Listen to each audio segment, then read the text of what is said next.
Calories కూడా తక్కువనే.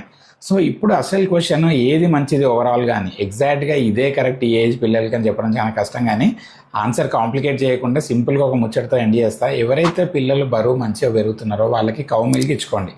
పిల్లలు ఎవరైతే బరువు తక్కువ ఉంటారో వాళ్ళకి బఫెల్లో మిల్క్ ఇవ్వండి. లేదు డైజెషన్ ఇష్యూస్ అవుతున్నాయి, మోషన్ హార్డ్గా పోతున్నారంటే కూడా వాళ్ళని బర్రెపాల నుండి కౌ మిల్క్ షిఫ్ట్ చేసుకోండి.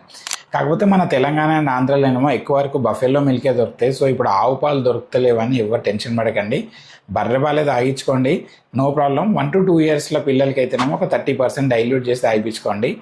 అండ్ కౌ మిల్క్తో పోలిస్తే బఫెల్లో మిల్క్ ఇచ్చేవాళ్ళు ఒక 50 to 100 ml తక్కువ తాగించండి.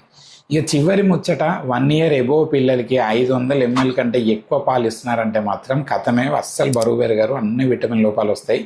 జర లీటర్ పాలు తాగించే పేరెంట్స్ ప్లీజ్ ఆపండి.